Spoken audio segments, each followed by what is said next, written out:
Olá a todos. Bom, hoje eu gostaria de falar talvez de um dos mais famosos, renomados, conhecidos, apreciados arquitetos de toda a história, talvez, né? Um dos poucos que possui um estilo batizado, né, com o seu nome.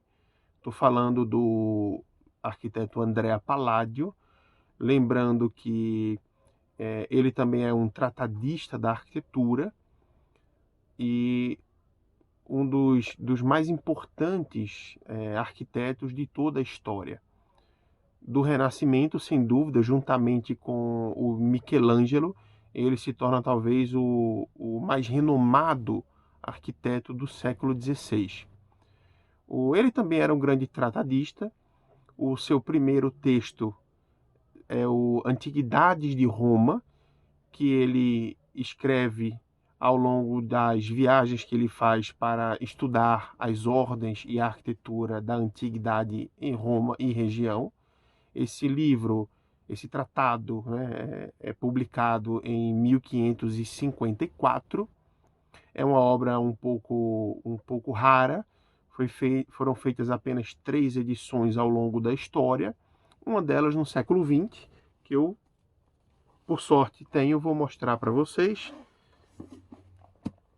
É essa edição aqui, que foi publicada pelo CISAP, Centro Internazionale di Studi di Architettura Andrea Palladio, atualmente, né, o Museu Palladio, que fica na cidade de Vicenza. É um texto bastante, né, profundo, onde ele faz as suas primeiras análises sobre a importância da concepção das ordens e dos demais conceitos da linguagem clássica da arquitetura para a elaboração dos grandes projetos das suas vilas e palácios.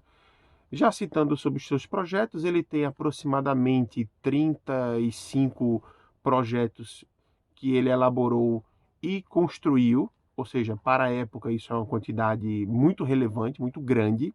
Lembrando que 2 ou 3 obras não foram concluídas por ele, ele veio a falecer. Ele nasce em 1508 e vem a falecer em 1580, o que é bastante, né, para a época. Os 2 ou 3 projetos que não foram concluídos, fundamentalmente a cúpula da Vila Rotonda, Vila Capra, o Teatro Olímpico, talvez sejam os mais famosos dele, foram concluídos pelo o seu pupilo, né, o seu seguidor, que é o Vincenzo Scamozzi, da família Scamozzi, nobre, né? Existem uma série de publicações no Brasil sobre o Palladio, né?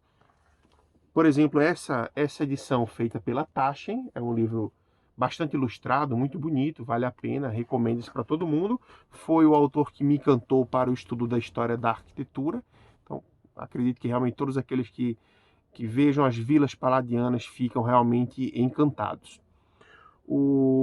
Além das suas 35 obras aproximadamente construídas, né, ele também desenhou outras. Poucas não foram concluídas em sua totalidade, alguns foram concluídos parcialmente, né, construídos parcialmente. Mas é também fundamental conhecer do Palladio o seu mais importante texto teórico, que são os 4 livros da arquitetura. Essa edição, que foi publicada em Veneza em 1570, já na maturidade do Palladio, uma década antes do seu falecimento. Existe uma série de edições, essa que eu tenho é uma edição facsimilar, por exemplo, mas existem edições como, por exemplo, a edição americana do MIT, e há poucos anos atrás saiu uma edição no Brasil. De vários textos e livros sobre o Palladio, sem dúvida, o mais famoso e renomado seja o livro que o James Ackerman, professor aposentado da GSD Harvard University, fez. É esse livro aqui, que não tem tradução para o português, infelizmente. Em breve, quem sabe nós não faremos isso pela nossa instituição. Quero recomendar a todos que visitem, por exemplo, o site do Palladio Museum. Vou pedir que a gente possa mostrar aqui embaixo. Ou vejam as suas vilas, algumas, por exemplo, para citar como a Vila Capra, ou, por exemplo, a Basílica de Vicenza, o Teatro Olímpico, dentre outras tantas famosas vilas, belíssimas todas, que o Palladio elaborou.